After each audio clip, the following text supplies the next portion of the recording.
What's up, Kerri? I'm here. Let's go. I know, let's go. I love it because we already went into like deep dive conversation Right, before we right, even right. went live, and now we're here for episode 119, which is of no particular reason, with your amazing host Yankov over there and myself, Kerri Lewis.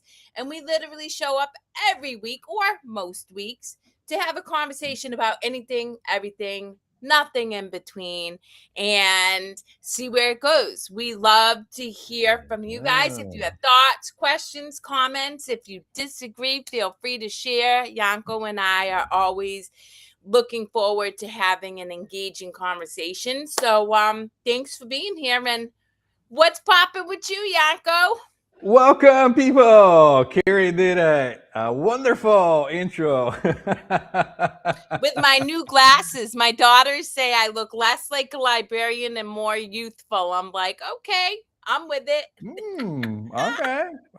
I didn't even notice that you wear them because That does not sometimes, surprise me, Yanko. it's just like you experiment with things. Sometimes you show up in a new haircut. Sometimes you show up with a different skull cup or skulls or something else. So it's just like, oh, okay, Kerri has glasses today. So there you go. Yep. Yeah, All yeah, right, yeah. so let's just get into the like meat and potatoes of life, because you and I were having several conversations Mm. backstage, and something that I was sharing with you is I've really been on a deep dive about the human brain, mainly because I love it. I love neuroscience. That gets me as excited as Nana gets excited about getting dressed up in cosplay. So how we work, I don't know, but it does. And I really study the brain because I want to understand human behavior.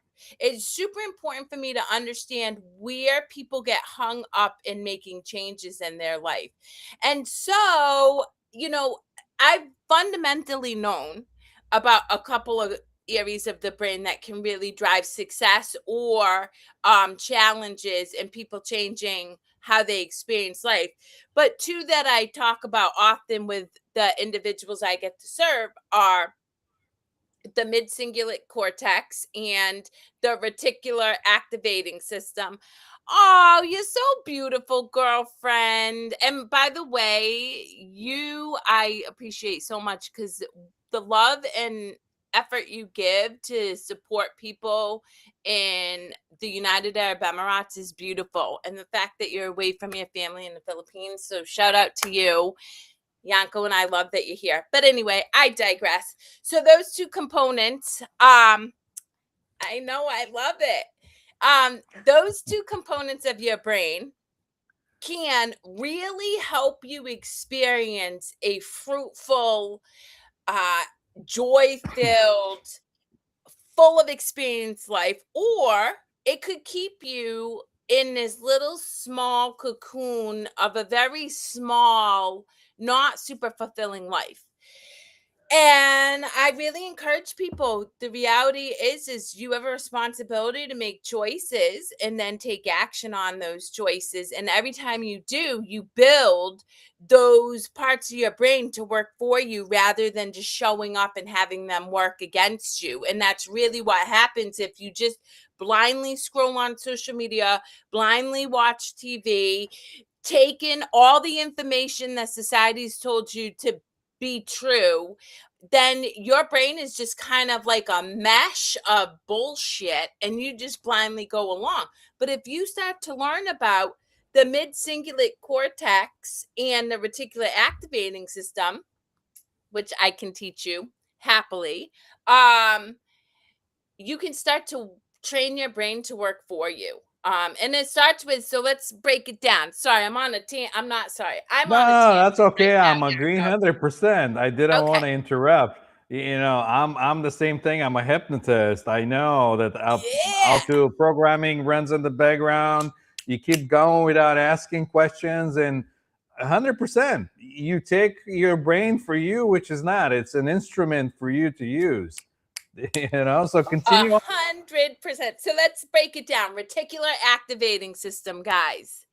This is your brain's GPS, right? We get billions of pieces of information in seconds, and our brain cannot compute it all. So, what it does is it filters it down to a little bit of information. And what your brain is going to do is it's going to find the information that you want it to find if you train it correctly, or it's just going to find whatever you feed it. So, let me give you an example. For me, I love to laugh. So I'm very intentional. I've trained my brain to find experiences where I will laugh because I'm a goofball. Previously, when I struggled with addiction and depression, I didn't realize this, but I was training my brain to find all the things in the world that would make me afraid. It would literally look for scary situations, a scary guy on the street, not doing good enough on a test, because I believed everything that my brain was fed, which I would watch the news, I would watch the show Cops, so once I learned that I can use my brain to work for me, I started getting very clear about what it is I wanted it to find. So feeding it, and then you want to be intentional. So what is it? So you can't just say, "Oh, I want to laugh." So for me, I would like 3 to 5 experiences of things that make me belly roll laugh today, and my brain will start to filter out all the crapola and find that. And sure enough, I got to tell you guys, it's a rare day that I go without laughing my ass off about something. And then let's go to the mid-singular cortex, which I love, because when you lock this one down, guys, you are resilient and you can achieve anything. It is responsible for willpower and resilience. And so it's doing the thing that is hard that you don't want to do anyway. So for me in the beginning, when I started working out at 28, it was getting to the gym and lifting weights. It was hard. I've never done it before. Every time I picked up the weight, my muscles burned, I was sore, but I kept doing it.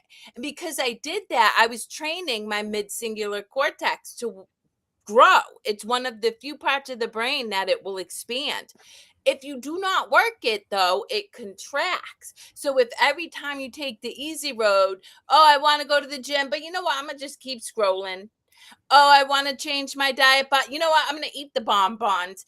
The problem is it starts to shrink, and it works against you because it makes it harder to do the thing that you want to do, but you haven't done to grow that. So those are two things that can help you expand your human experience if you so choose. And if not, that's cool too. But it's very helpful in the work I do with people who struggle with mental health and addiction, because if you can choose to do one tiny thing that's uncomfortable for you over and over and over again, you start to build that part of your brain. And then you can choose one more thing and one more thing. And then you look back on a year from now and you've changed all, so much of your life. It compounds. Yeah. Yep. It gets stronger and knows what to do, and yeah. But this is the default mode of operation. I concluded. Most people, their brain or their animalistic nature, it's there to protect them, so they constantly look for threat.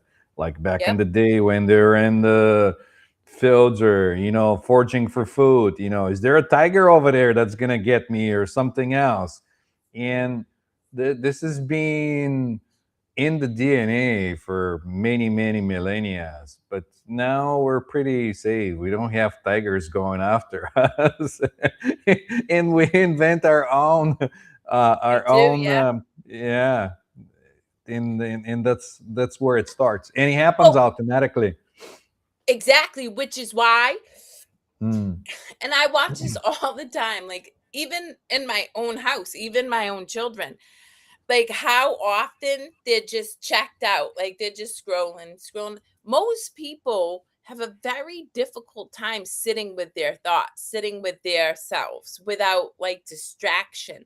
But that is a necessary component to start to recognize what drives that behavior, Yeah. what causes you fear. Like, you can think but you don't, Mm. and then once you get quiet, so getting rid of some of the distractions just for a minute, just for 2 minutes a day, because those 2 minutes will become three, and then it'll become five, and then you'll become like Yanko and I, where we can sit for 48 hours the whole weekend in meditation and be lost in the clouds. But, just start, and then you can start to see where your survival instinct has been feeding you these stories about being afraid, and where you can start to make different choices. Right, right. I mean, it's interesting. The whole experience. If you're in the experience and everything, that's kind of sad. But most of the things nowadays are fighting for your attention all the time and Yep. training you and to get your attention. And where attention goes, consciousness flows. I like to see that a lot of the times. Um, and so don't feel like it's your fault. It's just kind of how it is designed to, like Facebook, to give you that little jolt of pleasure or whatever. TikTok, doom scrolling the news, or whatever you do on your phone, instead of being here and now, because your attention, it's always constantly looking for the next thing that's going to bring you joy, to get this, like, little spurt of yeah, before you move into the next thing. Yep. 100%. And And sitting with yourself, it's boring, I know. really, and because I'm gonna tell you, I find myself to be quite fascinating, uh, same, but at the but it can beginning get was boring. boring. Yeah, Well, it no, does no, get no, no, boring. no, it doesn't get boring for me. It's actually quite opposite. Once the body get in that new rhythm, if you train yourself to um, do sittings at certain time of day at certain place, that kind of anchors it internally inside your mind, in the system. And so the system learns to do that faster and faster every time you do it. So if you have like a little space in your house that it's only for you, that you sit, nobody bothers you, and you do it like, say, 9 a.m. or when you wake up, or 3:30 in the morning when everybody else is sleeping, then the body learns how to do that faster and faster. And you get to a point when you don't want to do anything else. Well, You just yes, want to but sit in the I will quiet. tell you, I can sit. I mean, I sat in meditation for quite some time. Let's see, 10 a.m. to 9 p.m. on Saturday. And at 9, I was like, okay, I'm over this. And I did something else. uh, that's the thing. When I started it at the beginning, I was willing myself to sit and do it because of the mind. Oh, this is stupid. Oh, you can be so much more productive now. What are you doing now? There's things to do in the list. You got to do grocery shopping. You got to go do all these other things, uh, bills to pay, and this is just stupid. You're sitting in one spot, you're not doing anything. And this goes like, no, no, no, no, no, no, no, no, no, and distracting you. So almost like I had to will myself into You sitting built in your this one. mid-cingulate cortex. Yeah, Oh, yeah, yeah, 100%. yeah, yeah. And so after that, it turns slightly to, um okay, that's not important now. Like the thought will come in, and it'll be like, oh, you got to do this, but it's like, okay, that's not important now, and it goes away. And then in a little bit, couple of months down the road, it starts to go on its own. So you don't have to will yourself to do it. And it's really joyful. The body enjoys it, you enjoy it, and it's just like your happy place. Well, that's why, honestly, I tell people that's when you start to discover your thoughts aren't your own. Because I could come out of meditation and be chilling. Like, I'm zen out, happy. Da, da, da. I walk into a room and all of a sudden, random shippy, I'm like, I was so unbothered. And now I'm worried about the fact that the Democratic candidate didn't get elected, which didn't happen, but it was just like, you know what I mean? I'm like, I couldn't Yeah, care yeah, yeah. less. Like, I just want Yeah, to go yeah, back to yeah. chilling. But Yeah. and you really do start to learn. that you are a product of your environment. You are absorbing everything that Yeah. you are surrounded by. So just be more mindful about what it is that you consume or what it is you tolerate in your experience. Like Nana, our youngest daughter Billy, and I were talking a couple days ago about the fact that none of us are okay with being yelled at, right? Because Billy's 17 and she's looking at what she would want in a relationship. And we were discussing raising our voice. And when I had written what I wanted in a partner, one of the things was you can't yell. So I don't tolerate yelling. And I would never sit in a space where people yell. And in fact, at Nana's house, there was a guest over, and this individual was yelling and yelling and yelling. And there was a conversation had that says, this place is peace. So if that's how you're going to behave, cool. I'm not judging you, but you can't bring it into this environment because I'm not going to surround myself with that. That's right on the money. I was just gonna point that out, and you came up with the whole story and everything. That it's not only media, whatever you're consuming. It could be your surrounding, people that give you suggestions, and sometimes they give you suggestions on autopilot based on their own perception or lenses that they have that might not even be valid for you. It could be them reflecting back and saying, "Well, you know, this is good, this is bad," and then that goes right into your brain and subconscious, and then sometimes that comes up and you say, wow, somebody said that, maybe I should consider it, when you Yep. start doubting yourself. you know? I'll give you two examples. This is so good. I love it. So when I was young, right? Two things. My mother, for as long as I can remember, said, varicose veins run in our family. You're definitely going to get them. And I was like, okay. So guess what I got? Varicose veins. I had to. But then fast forward, maybe I was like 20, a little older. And I remember her telling me bad knees run in the family. You're definitely going to have bad knees. But at that time, I just knew. I was like, that's the stupidest thing I've ever heard. I'm not going to get bad knees because you're telling me. And sure as shit, a ton of my family has bad knees. I've never had bad knees. Why? Because one belief that was yeah, fed yeah, to yeah, me. yeah, I yeah. was super young and it never even occurred to me to question it. So it was embedded in my psychology. The other, I was old enough to be like, well, that's ridiculous. And so I never had that But that's experience. the thing, though. That emotion of like a fear or whatever drives the whole thing. That's why they Yes. couldn't figure out why genetics weren't like hit and miss at the beginning, when they're like, well, they're the genes, you possibly get it, but then you don't get it. And then they were like, well, wait a minute, hold up.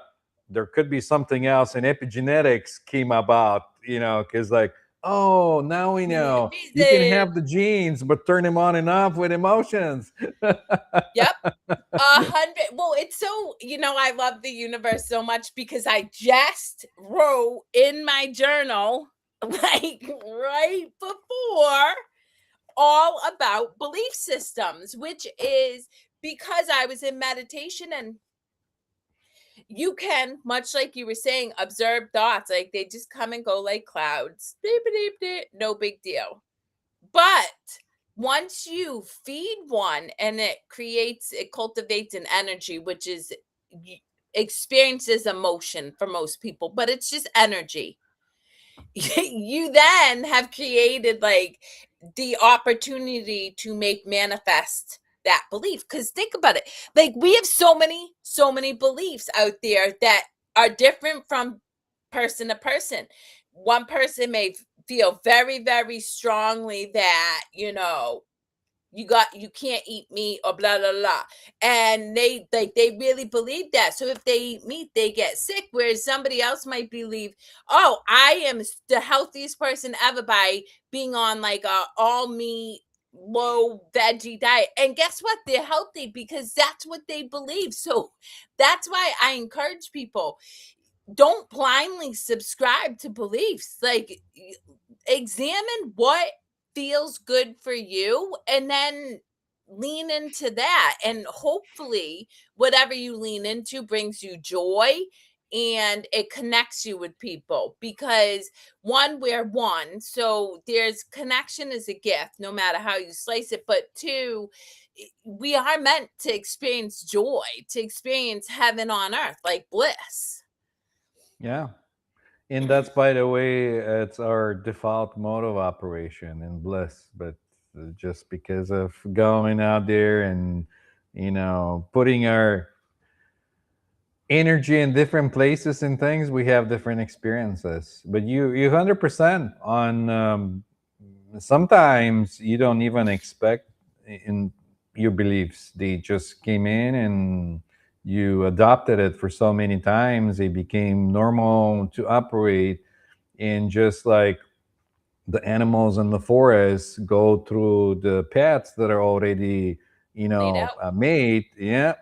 Same with your brain. It goes to the shorter path. It's harder. Why do extra work? Well, but that's exactly it, to develop your brain and to build and cultivate a unique life that really is curated and um what I believe is creation led. You actually have to choose a harder path. You have to choose to think, because it's going to build your brain to work for you. And it can be challenging because you get rejected. I've certainly been rejected thousands of times by individuals, but I also learned a lot about myself, and I learned that I really like myself outside of who society thinks I need to be. And Yeah. that's an Yeah. important component to living a fulfilling life, is to be able to look at yourself in the mirror, and even on your worst day when you made choices that weren't in, your highest good, you can still be proud of who you are. Yeah. And that comes down to like different other practices with like self-love and acceptance, because we had this conversation backstage before we started. I was sharing with you that when I started to look back into my life, I went and I saw all the hardships that I went through. And I was thinking, like, if I have a chance to redo anything, would I take anything away? And I was like, no, like, I've gotten something out of everything, good or bad. There was something that I got out of the whole experience. So, but it's hard when you're in the hole to see outside the hole. Yeah, 1,000%. And then you look back, and I totally get that. But it's also why, and I, like you, I don't regret anything, anything, my addiction, my depression, being in abusive relationships, growing up the way I did. Like, I don't regret it, because who I am today is a result of all those experiences. And two, the point, like, I have deep compassion and empathy and understanding and love for the people who a lot of society would deem unworthy of it, because I realize, like, Same. Yeah. they're they're just operating from belief systems and programming, and once you learn that, you can make a different choice. But how can I fault somebody for behaving the way they do when they've never known anything differently? And another What? point, you mentioned that, most people, they don't know what belief systems they're even subscribing to, and that's true, and that's what we call our subconscious, guys. And that's why it's so important to have time to get still, because you start to see some of those subconscious patterns and beliefs and programming, and then you can decide whether that belief serves you or not. And I do that all the time. New beliefs present themselves to me, and I'm like, oh, well, Yeah. I don't know that to be true. Why would Yeah. I subscribe to that? And instead of like forcing myself to believe something different, I just simply say, I suspend what I think I know, and I'm open to the greatest good for all, because then that's a blank slate for me to experience things that feel good rather than limit me. Yeah, that's the one thing that saddens me too, though. That people generally, because of like 80% or whatever percentage of the people act a certain way that was adapted as normal, and then everything else outside of that it's abnormal. And there is called movements in some countries that act abnormal to get that out of their system, because you don't know, everyone's consciousness operates at a different place, at different, it sees things. One person might see something in a situation when another person might not see. And then some people we deem with, some abnormalities and other things, and we say, oh, this guy it's a little slow, or this guy it's something else. But you don't know, you're not inside their brain, you don't know how they operate, you don't know how their consciousness operates. They might be even more conscious than you are and experience more and get overwhelmed in different situations, because they might perceive and adapt more information in the Well, data. I gotta tell you, a lot of the individuals that I work with who struggle with addiction, that is exactly the case. A lot of people who struggle with addiction numb out because they're empaths, like they feel people's Yeah, energy, and they it's too and much. so Yeah. so much, and because society isn't yet as aware or conscious that people can do that, right? We deem them as, oh, they're too emotional, or they're too sensitive, or they have anxiety. So Yeah, they yeah, then yeah, create a belief that yeah. something's wrong with them, when really they're just highly, highly attuned to the energies around them. And I see that with kids. It's why little kids and dogs are my favorite, because I trust the kid's instinct. If the kid don't fuck with you, I'm like, that kid knows, man. I'm sorry. He may not logically know, but he don't mess with your energy. You ain't they and dogs too, like, unless the dog is high anxiety, like dogs, like they know. And I'm like, I see you, I get you, I'm with you, and I trust it.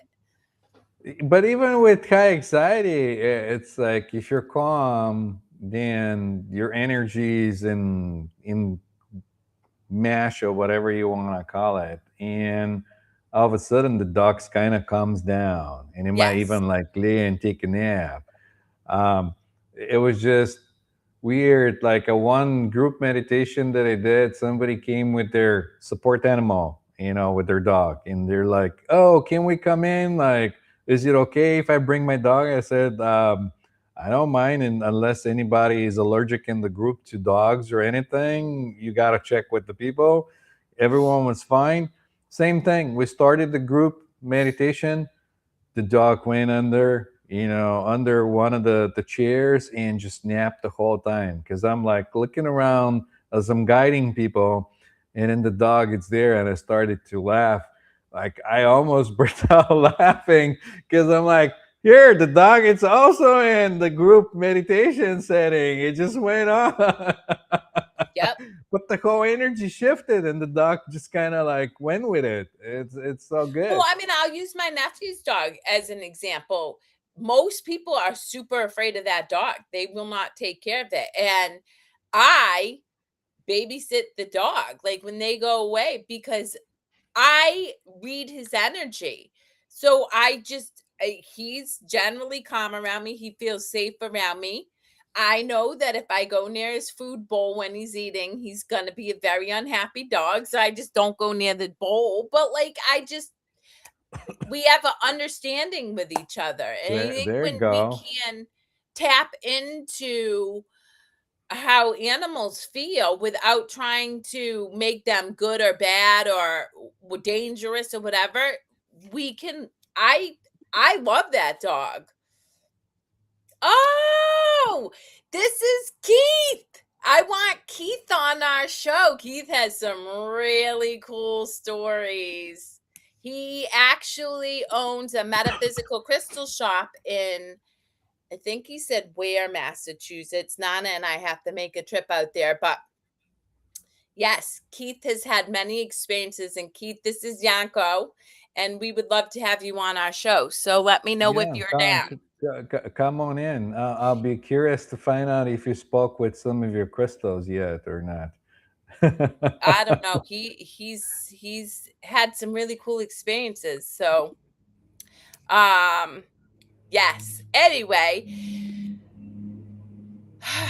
where were we? I lost my train of thought. Oh, I'm sure it'll come. I'll come to you. There you go. Talk of the town. Yes. Sweet. You let us know. I'll send you the link. It's any Friday at 10 a.m.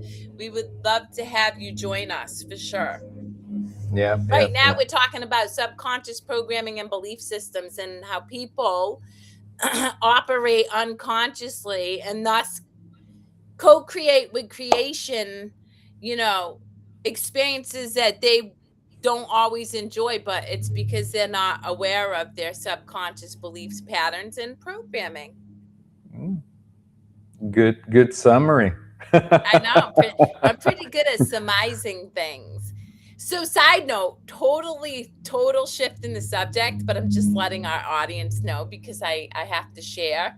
Um, I love that. I'm envious. Well, actually, no, I'm not. I like waking up early to meditate, but it never occurred to me. Maybe I told you this that Nana and I met on Lionsgate Portal, right? I told you that, right?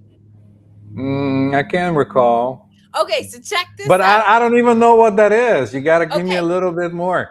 so you and I, well, okay, I study theology, right? World theologies, old scripture like the Rig Vedas and Bhagavad Gita and the Tao Te Ching, things like that. So I learn about all these metaphysical ideas through the community that's connected, but have backed into it or connected with spirit through like astrology and Mm, um like the Kabbalah, the all those things. So anyway, the Lionsgate portal is 8-8.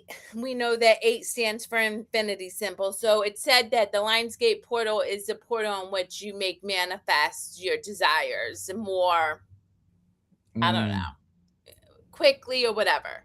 So, and then this year was said to be the most powerful Lionsgate portal of the decade because the alignment of Jupiter, which is a planet known for luck, I think. And now this is all paraphrasing, guys, because like I said, this is what I've been told. I don't really study this much. But anyway, so here's the story. Nan and I went to celebrate our anniversary. And the way things unfolded, of course, all the plans we had fell through. So as we're driving, we're like, let's go to the beach. And on our way to the beach, I drive by a metaphysical shop that I love, Taproot in West Boylston. Amazing, love it. And so I pull in, I'm on a whim. I'm like, I'm going to go in here. So Nan and I are talking to the shop owner and we're telling her that we're celebrating our anniversary. And she's like, oh, when did you guys meet? And I said, August 8th. And she's like, shut up. You guys met on the Lionsgate portal. And I thought about it. I'm like, oh, yeah, I guess I never thought about it. We've been together 6 years, never really thought about it. So I'm thinking about it. I'm like, oh, that's super cool. Because me and Nana have always said the universe put us together. The way in which we met, it was just amazing. I love our love story. So anyway, all that to say, Nana and I are getting married on 8/8/28, which will be our 8-year anniversary and the 220th day of the year, which 22 is my favorite number. So for all you out there, just so you know, I'm very excited to share that news. Congratulations. Do you like that breakdown? I think it's like, ah. I love it because you giving that backstory, and now that I listened to it, I recall sharing some of the Lionsgate information when it first came about, because of this month, like Lionsgate and all that. Yep. But this is amazing. Uh, Yeah, so 8/8/8 on 2028. And mm, interestingly enough, see, this is how amazing the universe is. So our youngest daughter Nana and myself were all talking about the wedding because, of course, Billy has to plan it. She's like, "Oh no, Mom, you need to do this and this," and I'm like, "This is Nana's in my wedding." Just so I have always known I'm wearing black. Like I'm wearing black. And so Nana is gonna wear red. And then my bridesmaids are gonna wear red. And then his groomsmen are gonna wear black. And so we're just shooting the shit, talking about it loosely, right? We got 2 years, Sure, and I'm sure. not You have that. enough time. That's what I was gonna Yeah. say. Well, Enough we're time not to change. serious planners like that anyway. But anyway, Nana and I were laying in bed next to each other. We're cuddling, and I'm like, "Shut the fuck up." He's like, "What?" The reason I said hi to Nana the very first day we met is he had bright, huge red glasses on, a bright red watch, and I was wearing all black. It's like, yo. So there you go. I don't think anything it's coincidental in the Nothing. universe. I think everything it's arranged in. Once you put it in motion, the universe will do everything the best it Yep. could to bring you that back. Planting the seed of whatever you want. And yeah, lucky dad, 8864. That's the birthday. I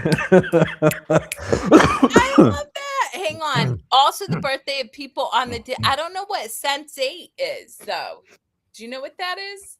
Yeah, that was a show. I didn't get into it. It's like a sci-fi kind of show. Yeah, Oh, that's wicked cool. yeah, yeah, yeah. I All mean, right, and so that's the other thing I was gonna say.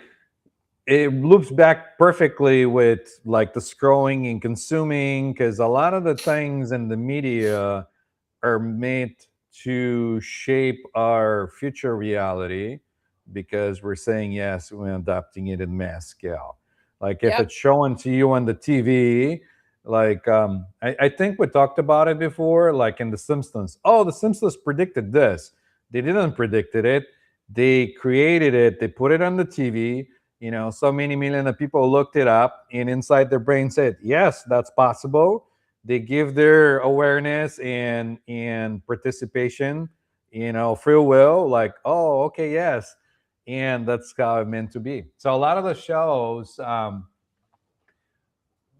things that are coming, like alien disclosures, other things, it's just going that way to just get Well, more and mass I think adoption, or maybe tilting the future of where humanity is going to go.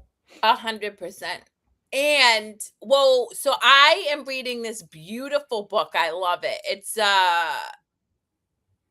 Gopi Krishna's Discourse. Anyway, um he Wow, you're really proposed. into them. You were reading the other one last week, and now you're Yeah, no, into I really, discourse. I bought right now. I'm on a Gopi Krishna kick, but Gopi then I'm going Krishna. into all my enlightened women because listen, yes, at the end of the day, we're just feminine and masculine energy. But I have made manifest into this badass female body in this human lifetime, so I'm going to represent the baddies, all those bad There you ladies go. who showed up and um became self-realized. But anyway, so he was saying, which I totally get, mainly because of the experience I'm going through, the Kundalini transformation, what you've gone through and other people, that there is humans are meant to evolve, and there will be what Yeah, he says is like a superhuman. And it's not a superhuman like that I'm better than you, but you will have more of your brain activated, yeah. you will use your pineal Yeah. gland, you will be able to, you know I can randomly It, read it it thoughts of loops other back to people. what we talked about with Yep. more perception. As your consciousness expands, you get all these other sensories indicate, like activated. You're getting more input, and you gotta adapt and Yes. be able to hold all that stuff. Yeah, And continue it on. is a learning process. That's something that I didn't really realize. I was like, "Oh, I'm gonna go through this, it'll be great." 100% not. You have to attune skills just like everything else. You have Mhm. to attune your abilities. Mhm. and learn, and so it is it. And now I understand where the process is just meant to be fun. You're not supposed to take it so seriously, Yeah, because you can yeah, get really locked into this idea of achieving a result rather than just moving through the experience, same as watching your thoughts move through your brain as you're in yeah, meditation. yeah, yeah, yeah, Yeah, yeah, yeah. but that's even It's designed that way so you don't have premature, burst of whatever you have. well, that's And nature, because yeah, ego, right? yeah. Nature does stop um There's harm. protections But in place. yes. Yep, yep, yep. Yep. So you don't And burn your my nervous prayer, system off, or you don't end up in like a psychic ward or something, because but it's it's like true. too much. I see ghosts or I see this, and they're like, "No, you out of your mind." Yeah, but people who have, there is universal laws. We are beholden to the universal laws of Mm, cause and effect, the yep, polarity, the law of transmutation. Like, we have certain laws that are non escapable. And that's why in every scripture I've ever read, and I've read many, they're fundamental: non judgment, compassion, mercy, give and you receive. You can't hoard. Like, now I understand, like, the 10 commandments of gluttony and pride, and because all those things contradict the universal laws of nature of. And so once you understand those, then as you go through these experiences of expanding your consciousness, you're protected, and you're not going to end up in the insane asylum or shut down the by nature, because you're a threat to what it is, because it's a power that is really, it's a gift.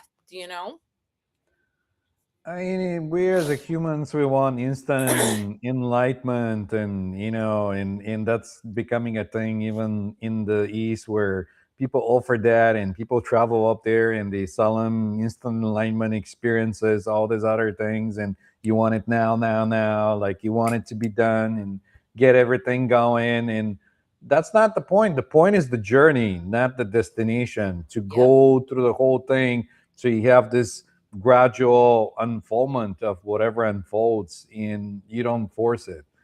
um, Yes. Uh-huh. Well, and that's what I like about this book is that's exactly what. And it's so funny because the nerd in me, the scientists in me, right? Everything we talked about at the beginning of this show speaks to that. Building your mid singular cortex, building your reticular activating system. If you know how to work with your brain, it takes effort, right?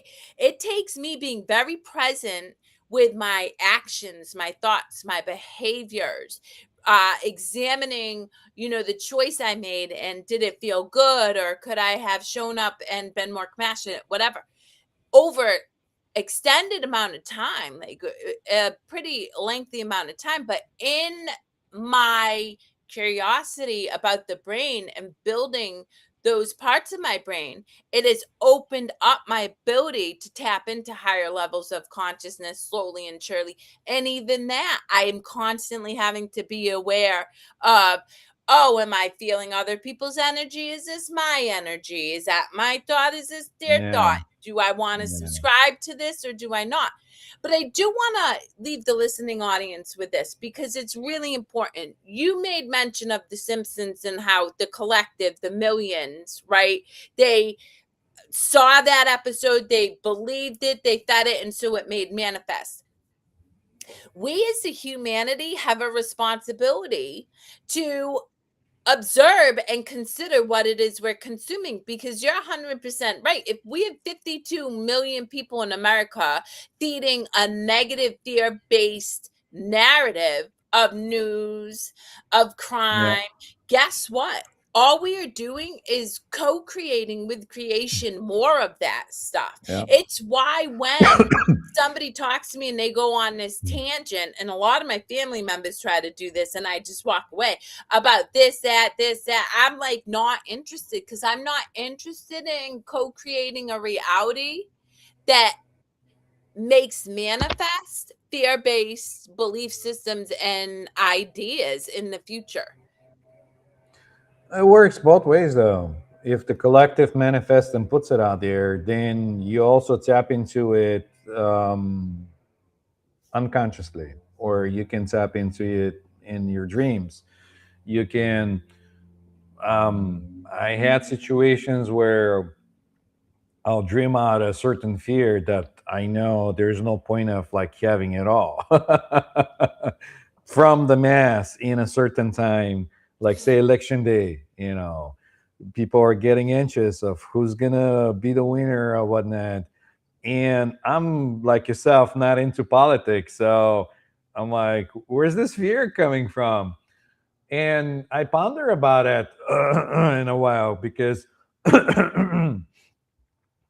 there's also information. I don't know how true or untrue is that there are certain technologies that could be used to mess with your psyche or project fear and keep you in fear. So it was kind of interesting to see like Well, again, and it's how not. that could work both ways. Not only you sending fear to the collective, but the collective also sending fear back to you, even if you're in like a Zen kind of state. Yeah, but that's the thing, is to examine it and recognize that that's not even a thing, right? So, and Yeah. there's a beautiful book. It's a little dense because this man was a dry writer, but I love his work. And it is, for from his perspective, Christian based. So if people don't vibe with that, I'm just warning you. But it's called um Surrender. No, wait, what is it? Letting Go: A Pathway to Surrender by David R. Hawkins. I know I talk about him a lot, but the reason Okay. why is, to your point, what he does is he gives you the prescription to letting go of those beliefs, just like real time, real moment. And Yeah. I know that it can feel like a daunting task. Anybody out there listening, they're like, what the hell? We are surrounded by all this noise and all of this information and stuff. But the reality is even if you spend a couple minutes a day with yourself, you'll learn yourself. You'll be able to identify where your body is responding to Yeah. information that's being fed to you, and then you can decide to let it go if it doesn't serve you. And it's a real simple act of, oh, that doesn't serve me, I'm letting it go. Because what Yanko and I are saying is true. We're also, I am telling you, we are co-creating with something far greater than either one of us can ever even comprehend. And trust and believe, creation is working for us, not against us. Like, it doesn't want you to experience suffering unless you feed that suffering. So if you say, I'm not Unless you interested want to. anymore, it's not If going to you're in feed it. unconscious, yeah, it feeds you unconsciously. Yeah. So, Yeah, like what's his name? It escaped me. That says that if you don't make the unconscious conscious, it's gonna run your life, and you're gonna Carl call it Jung. a fate. Carl Young, there you go, and you're gonna I call it a love Carl fate Jung.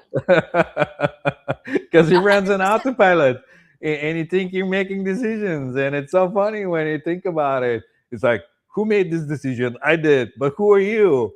It's me, but who are you? Well, it's also, he also said what you resist persists. And I love that quote. Yep. And I use it a Yep. lot with the individuals I support, because what happens is somebody will feel anxiety and they try to push it away. Oh, I shouldn't feel anxiety about being around my family, right? Yeah, Well, if yeah, you're yeah. feeling it, you're like, it's a gift.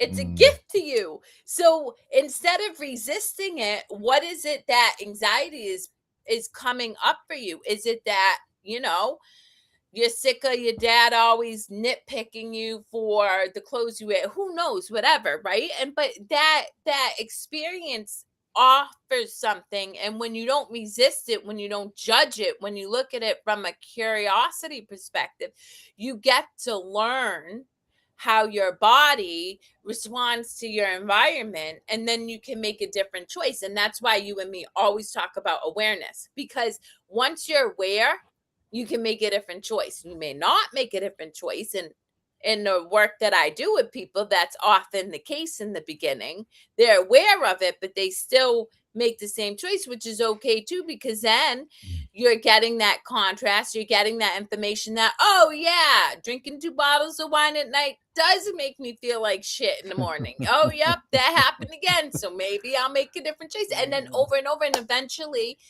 you decide that you want a different experience, and you have information to do so.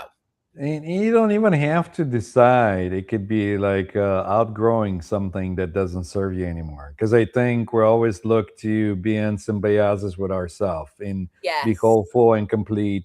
And something serves us and brings us to this illusion of being whole, full, and complete. And you using it until the next thing comes in. And then you outgrow it. It's just, it doesn't serve that purpose anymore.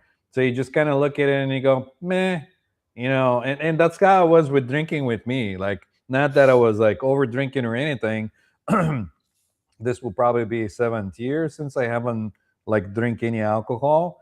But it wasn't like, oh, what am I gonna do without it? I'm gonna miss it. And if I sit in like a party with friends or whatever, no, none of that. It was just like it doesn't bring me anything. So why do it? Yep. Uh, yep. It But that just was an naturally awareness. outgrows. Yeah. Yeah. 100%. Well, that's why, I always, it's so easy for our ego to need a plan. I need to figure out all the things I have to do so Mm, that I can make, this happen, and da da da da.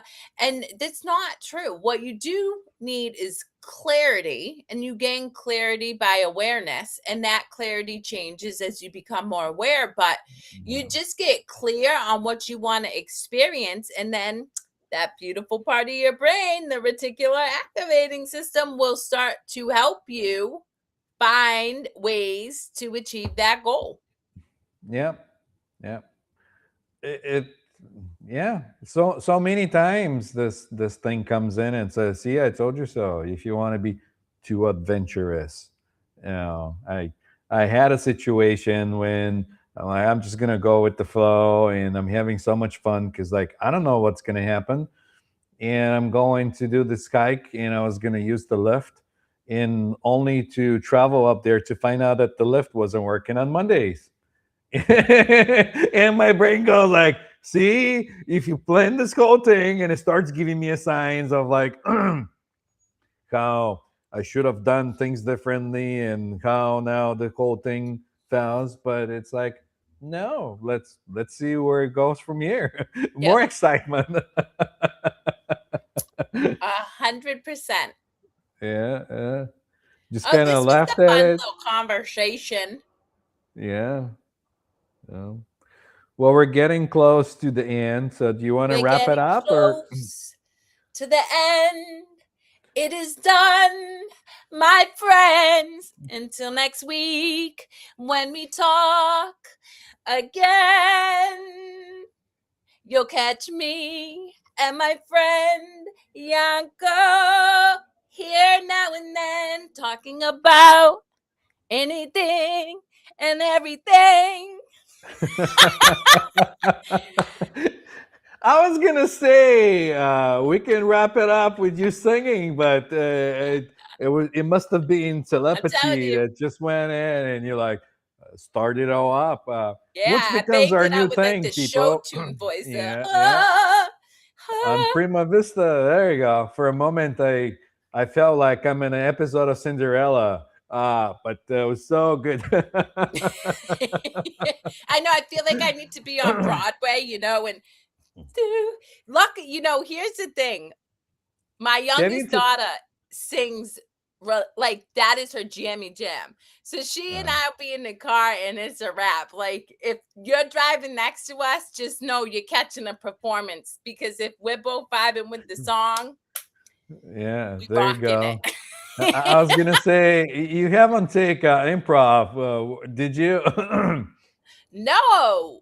Nope. I never, but you know what though? Wouldn't you say, and I suspect, no, I know this is true for you too. Our whole life is improv. It Because is. once you don't feel like you have to control the outcome, everything's improv. And I will tell you, I improv with the individuals that I get to support all the time. I don't have a plan of how I'm going to show up and support somebody. What I do is I tap into their energy and I just listen. And so we do not need to control our lives. We just need to just be. That's what I was gonna say. That if you're too hung up on like how things are gonna come out, I think improv can, break up this and give you more in that playful state of Yes. improvising and doing things differently. A I lot, hope giving people. yourself a permission. Yeah, and That's just gonna give be the yourself permission excuse. to, like, do anything Yeah. silly, like, blah, blah, blah, blah, blah, blah, blah, like, anything, Yeah, because, like, well, here's the thing that I you see, I'm just saying, guys, couldn't have scripted this, but that's my first belly laugh of the day. There you go. Until next week, we will check y'all's on the flip side. Thank you so much for commenting. Thank you, my beautiful people in Dubai, for showing up and giving love. We love you. I will be there soon. Thank you. We'll see you next